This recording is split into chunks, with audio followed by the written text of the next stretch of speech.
Alright, hope everybody's doing pretty well and hanging in there on Turkey Week.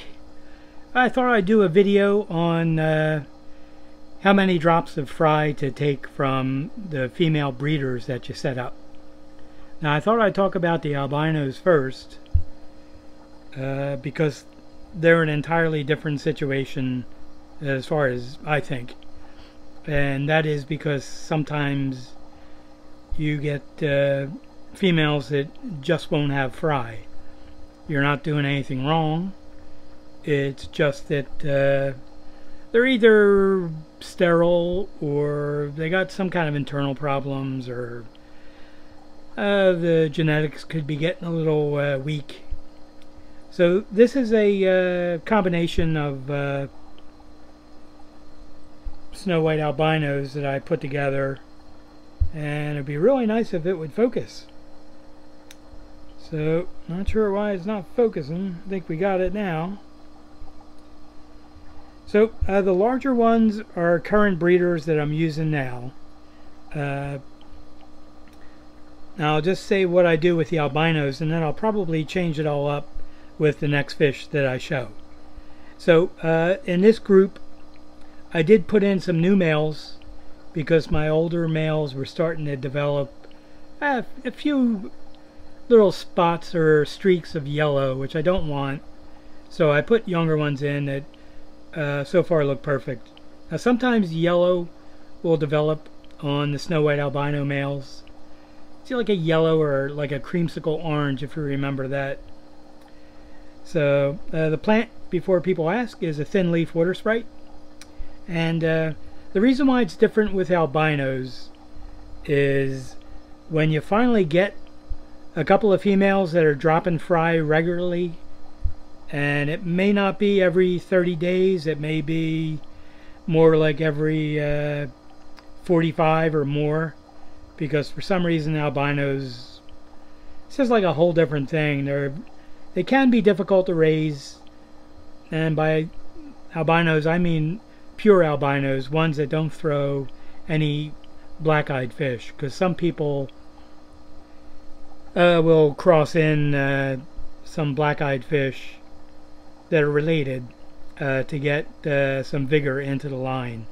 Like, you know, like if I can get my half-black pastels crossed into these eventually, I might do that, or the yellow deltas maybe, but probably not with the yellow deltas, because I don't want yellow in these, and I already did that cross and it gave me German half-black yellows. So I know I've regressed again. So while I'm regressing, I will say what is Taylor Swift's favorite breakfast foods?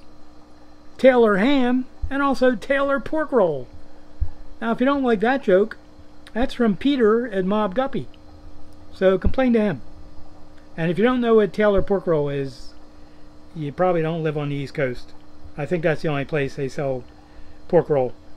I'm not sure. It's basically something you don't want to know. But it tastes great. It's not Spam. It's not Scrapple. And I'm not talking about Guppies. Son of a gun! Alright, back to the Guppies. So, with the albinos, once I get fry out of the ones I've selected that have really good body size, fin development, conformity, I tend to use them for drops of fry for possibly 7 drops.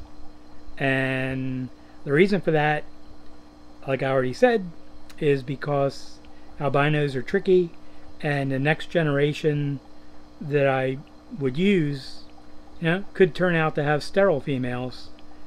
So in order to not lose the line, I will take a few extra drops out of the albino females. They're the younger males, and that's kind of a blurry female. Alright, it's finally focused. I'm almost afraid to move on. So in actuality, I did just order a new camera, Canon T8i, so I may have some funky videos in the future as I try to figure it out. Very possible. because I don't know how easy that's going to be to use. I've been using an iPhone XS or XS as some people say, and I might upgrade to the iPhone 12. Haven't decided yet. So for now I figured I'd get something I can use on the videos and also take more pictures of my car, which people don't want to see. And when I take walks, maybe take a picture of a chipmunk or something. Not Alvin or Theodore, but real chipmunks. And I don't know who the third chipmunk was. I forgot. Yeah. Alright, on to the black-eyed fish. Now, I picked this female because she's obviously not too far from having fry. She's already had 2 drops. And so obviously the next one will be the third. Yeah, that's Philly math for you. I think they spent 6 months teaching us numbers 1 through 7. It's as high as they went. But anyway, this is a red lace snakeskin. The Russian red lace snakeskin. I don't know if I can get the male to move around. Now, I did pick an older male. He's the one with the smiley face on the side. Look at that. Mr. Smiley Face. And he ain't smiling. Now, if he were to move around, you could see how good he looks and why I picked him as a male breeder. Come on, move around, buddy. Alright, he ain't moving. So, normally I would use older fish rarely. But I like that male. He's got a great pattern. Fantastic tail and dorsal. And so I put him in with this female that was a virgin about 3 months ago. So she's had 2 small drops. The first drop was very small. I think it was 3 fish. The next drop was 9. And we'll see what this next one will be, which from the looks of her will be within about 3 days, 4 days tops. And the reason you can tell is she's fully filled out in the front all the way down to the back of the stomach area, I guess, and the anal fin, the kind of the piece of the meat part of the fish right next to it, whatever that's called, is it close to dilating. And once that dilates a little bit, it'll drop down a little bit, and then you'll get some fry, usually within 24 hours once that happens, maybe even sooner. So anyhow, so she has very little color, which is what I pick as breeders for the Russian red lace snakeskins, because I don't want them to pass on spots or funky colors or anything to the male fry that they have. Oh, so how do bees get to school? On a school buzz. A school buzz. Buzz. Buzz. Buzz. That's awful. That's really terrible. Alright, this guy's doing nothing. I swear he's alive. Come on, you move it, you bum. You don't even pay rent. Least you can do is move around. Alright, he ain't doing nothing. Alright, I think I'll be wrapping the video up with these. Now, this female is obviously extremely close to having fry. This is one of the crosses I did that I showed in a recent video. I don't remember which one. I just remember it was recent. And it was a Russian red lace snakeskin to an albino red female. And for some reason I got 2 different genes going on in the back half of the body. Now you can see it if I can get closer.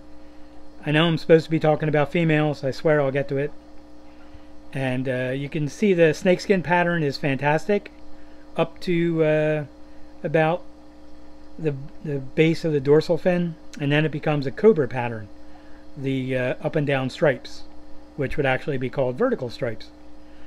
And so that makes this fish a cobra, not a snakeskin, which I mentioned in the other video of, now I remember, is it a snakeskin or a cobra? So now that I've digressed some more, this female has had also 2 drops of fry, and the first one was very small. It was 2 or 3 fish, babies, and the next one was more like a normal drop for a young fish. It's like 7 or 8. So the reason why I mention that is because some breeders will only use the first 3 or 4 drops of fry from each female. Now, figuring they're starting out with females that are 3 to 4 months old, 3 drops of fry will take that female up to 7 or 8 months. And the reason that they stop at that is because they move on to that first generation she had, which would make them about 3-4 months old. So that's the importance of picking the right breeders so that you don't damage your line, and that each successive generation looks as good or better than the one before. So that's the whole point, and it's also a reason why colony breeding doesn't keep a line in really good shape. Even if you cull, you'll really start losing some stuff over time. So, not a knock on people that colony breed. There's nothing wrong with that. Just saying, if you want to enter fish in IFGA shows or other shows where body size is important, then you don't want to do that. So you'd rather line breed. And I covered that in a prior video, how to successfully raise fancy guppies. You can find it in a playlist on the main page. And it's actually a pretty good video. So this female is very, very fat. And I say that in a nice way. I'm not being an insulting pig to her. And you can see how wide she is. I really can't show her from above, but if you could kind of see her from above, you could kind of see that she's almost like she's swallowed a marble. So once again, she'll be having fry very soon, within a couple of days. Now, this is one of the females, not to digress further like I'm already doing, that has the normal rounded tail. So I'm keeping those fry separate, although she was hit by these 2 males. So I'm still going to probably get the funky tail. What I'd like to get is just a fully formed normal shaped tail, preferably a delta tail out of the males. So this will be her 3rd drop, and I normally on black-eyed fish will take 5 drops, sometimes 6. So at that point the female is about 10 months old, considering I would have started using her at age 3 months to 4 months. And after that I just kind of retire them into their own tank. I have like just a extra tank with just females from particular lines, and I kind of give them a break and let them live out their life, because if they keep having fry, I really should have had one ready as an example. After about 6-7 drops, the female may develop a hunchback. And she's not going to change her name to Quasimodo, but it's not a bent spine. It's just like around that dorsal area, the back kind of starts to arch. And it'll probably happen to this one in about 3-4 months if I keep taking fry from her. And that's part of the reason why you don't keep taking too many fry out of the females. I did do experiments and took drops of fry from females that developed that arch, and the fry were all fine. But I just wanted to see how they turn out. And to be fully honest, I left her in a tank and didn't realize it, so she had fry. Not this one, of course, because you can't fix an arch back or a bent spine. So anyway, that's kind of what the deal is as far as I go with taking fry from female breeders. Since the first drop from the female breeders is very small, customarily 3 fish, 4 fish, I don't really count that, and I'll take about 4 or 5 drops of fry, 6 drops tops from a black-eyed one, and from the albino ones I'll take a minimum of 6. Now I did notice with the albino ones, which kind of further demonstrates that they start to get a little funky with the genetics. The drops of fry get smaller.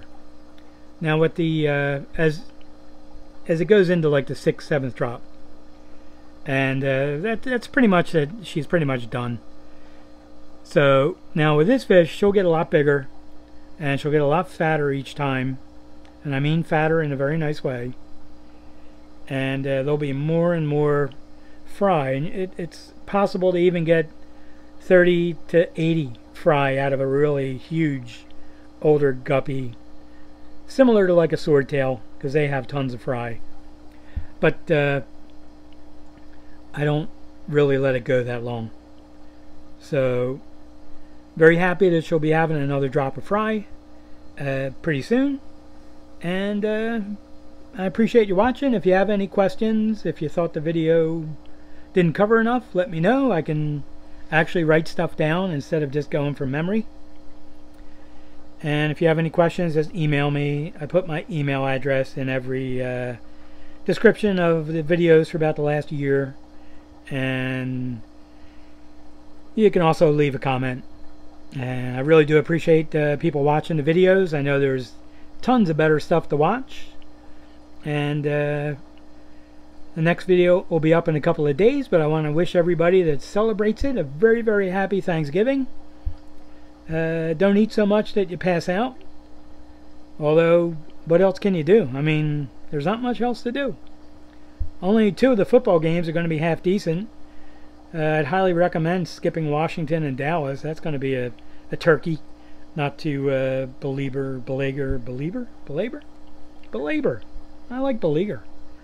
The fact. Anyway, I should have stopped this video 2 minutes ago, so I'll stop now.